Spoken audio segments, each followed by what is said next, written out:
আশ্রম। সেই আশ্রমের আকর্ষণীয় কেন্দ্রবিন্দু ছিল দিব্যগাভী নন্দিনী।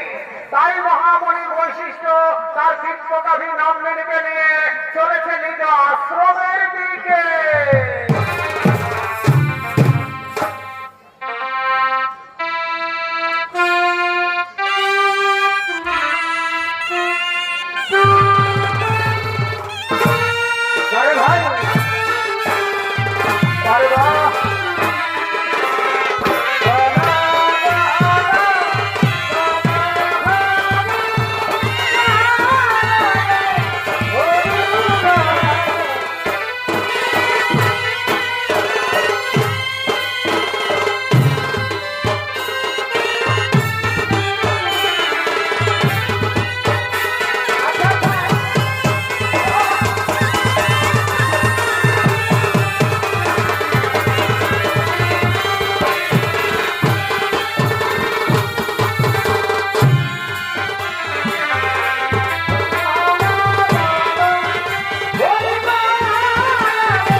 ততক্ষণে আমি কিছু খাবার জোগাড় করে নিয়ে আসছি।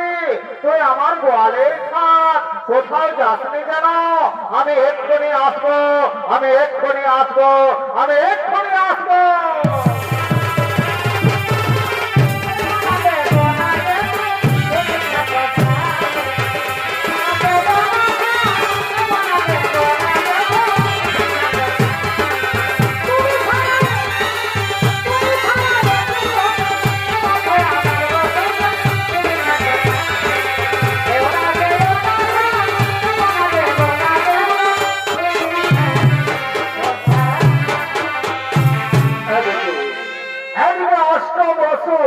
অর্থাৎ অষ্টমণিগণ তারা চলেছে মহামণি বৈশিষ্ট্যের অতি মনোরম আশ্রম দর্শন করার জন্য সুমেরু পর্বতের দিকে।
তোর একটি গাভী?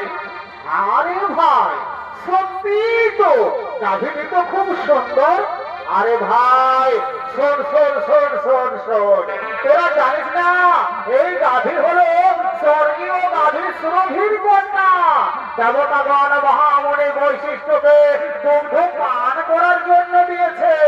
এই গাভীর দুগ্ধের এমনই গুণ, যদি মর্তবাসী একবার পান করে তাহলে 100 বছর পর্যন্ত তাদের পরমাও বৃদ্ধি পায়। এই গাভীর গুণগান শুনে প্রভাত ঋষির স্ত্রী ছুটতে ছুটতে আসছে।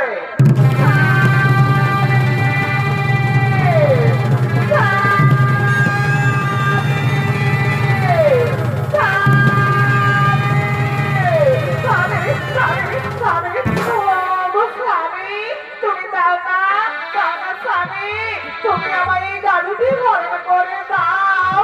এই গাড়িটির আমার ভীষণ প্রয়োজন। আমি আমার প্রিয় বান্ধবীকে এই গাড়িটি উপহার দেব। দাও দাও স্বামী দাও, তুমি আমার এই গাড়িটি ভরণ করে দাও। না না প্রিয় না, এই গাভী আমি হরণ করতে পারবো না। তাছাড়া আমরা মনে ঋষিগণ এই গাভী হরণ করে আমরা কি করবো? ওগো স্বামী, তুমি জানো না ওই মর্তলোকে ঈশ্বরাজের কন্যা জিতবতী আমার প্রিয় বান্ধবী, এই গাভীটি আমি তাকে উপহার দেব। দাও দাও স্বামী দাও, তুমি আমার এই গাভীটি হরণ করে দাও। ওরে ভাই মনিগণ, তোমরা বলো আমি এখন কি করবো? শোনো শোনো প্রভাত ঋষি, তুমি কি করবে সেটা আমরা বলতে পারবো না, তবে এটা আমরা বলতে পারি এই গাভী যদি তুমি হরণ করো তাহলে মহামণি বৈশিষ্ট্য আমাদের কাউকেই ছাড়বে না।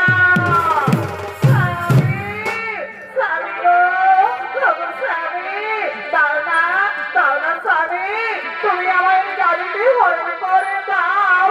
এই গাড়িটির আমার ভীষণ প্রয়োজন। আমি আমার প্রিয় বান্ধবীকে এই গাড়িটি উপহার দেব। দাও দাও স্বামী দাও, তুমি আমার এই গাড়িটি হরণ করে দাও। ওরে ভাই মনিগণ, তোমরা একটু দাঁড়াও, আমি এক্ষুনি গাভী হরণ করে নিয়ে যাচ্ছি। হ্যাঁ, স্বামী, চলো, চলো, আমার গাড়িটি হরণ করো।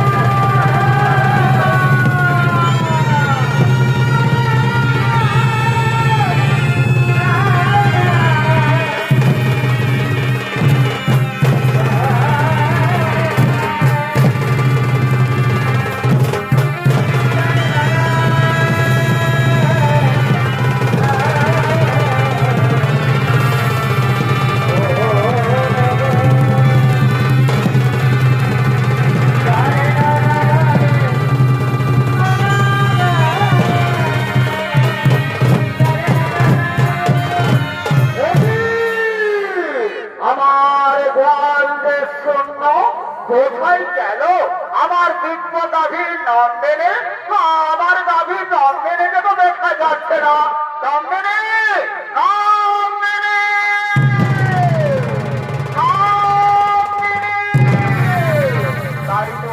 আমার দিব্য গাভী নন্দিনীকে তো কোথাও দেখা গেল না। তাহলে আমার গাভীকে নিশ্চয়ই কেউ হরণ করে নিয়ে গেছে। আমায় ধান যোগে দেখতে হবে কোথায় গেল আমার দিব্য গাভী নন্দিনী।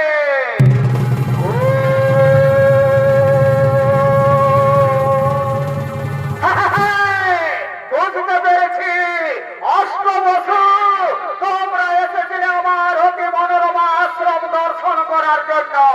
তোমরা আমার দিব্য গাভী নন্দিনীকে হরণ করে নিয়ে গেছো মর্তলোকে। যাও, আমি তোমাদের অভিশাপ দিচ্ছি, মর্তলোকে মানব কুলে জন্ম নেবে তোমরা।